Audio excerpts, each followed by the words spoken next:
Well, now it seems the Swedish inquiry into the past 2 years has concluded the bloody obvious while also shitting on every European government who implemented lockdowns. It's this and the inhumane treatment of people over the past 2 years that should literally see head rolls and people put in bloody prison, never mind Partygate and all of that. Locking people in their homes, stopping them seeing loved ones and forcing them to close their businesses is the real reason those in charge should literally face some justice. At the end of the day, how many people have these evil policies killed? And I'm not just talking about through lockdowns, I'm talking about through the entire shit show itself. This is why governments actually need to be held to account for all that they've done, including the scientists, which yes, I'm talking about bloody SAGE, Independent SAGE and spi-m. At the end of the day, they're all to blame for this, in my mind, as much as the government and maybe even more. But anyway, enough of all that. Let's see what some of this article states about what's actually been happening in Sweden and how they got it right and we bloody didn't. It headlines COVID lockdowns weren't needed, finds inquiry into the country that stayed open. Some countries that did impose lockdowns had significantly worse outcomes than Sweden, whose citizens also retained more personal freedom, which they didn't even bloody spell right. It says reoccurring lockdowns imposed across Europe to curb bat flu were neither necessary or defensible. Sweden's official inquiry into the handling of the pandemic has concluded. Because of course it bloody has, anyone with half a brain cell could literally have pointed that out from about a year or two ago now. Shit, most people could have pointed it out from about a month after it started.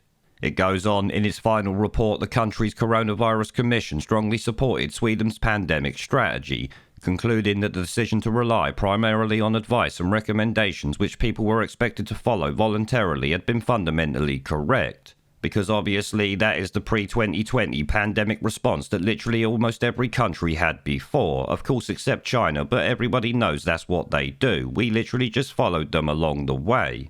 It says the decision not to impose mandatory restrictions meant that Swedes retained more of their personal freedom than in many other countries, the report concludes. Well, I could have told them that and I'm not even there. In addition, the Commission writes that it's not convinced that the extended or reoccurring mandatory lockdowns as introduced in other countries are a necessary element in the response to a new serious epidemic outbreak. Several other countries which did impose lockdowns, it notes, had significantly worse outcomes than Sweden, while the restrictions of individual freedom was hardly dispensable other than in the face of very extreme threats, which of course this bloody wasn't.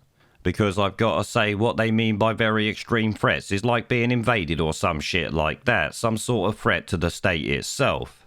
They certainly don't mean a bloody virus with what, less than a 1% kill ratio at this point. Shit, it's probably more like 0.3 I think. Either way, it don't bloody matter because it's not the bubonic plague as you well know. That's the sort of extreme event that they're talking about there. It goes on, the non-lockdown policy has been much debated and I've had to answer a lot of questions during the pandemic about the Swedish strategy. The fact that the Commission concluded that the overall strategy based on non-invasive recommendations was the right choice, I think that's good. Now here further on it actually goes on about why it was critical of Sweden's response and all of this, but to me it just seems like a bunch of moaning and politicians wanting a little bit more control over what happened there. In case many of you didn't know, the reason that Sweden didn't lock down is because their constitution, as far as I'm aware, actually prohibits it. This I actually made a video on in mid-2020 I think it was. It says here the Commission is however much more critical of the speed of Sweden's COVID response, finding the measures were too few and should have come sooner. While the report authors said Sweden's government was right not to shut primary and lower secondary school during the pandemic, they wrote that other indoor settings where people gather or come into close contact should have been restricted. Because obviously, of course they would, there's always people out there that are demanding more even though they've admitted that they got it bloody right.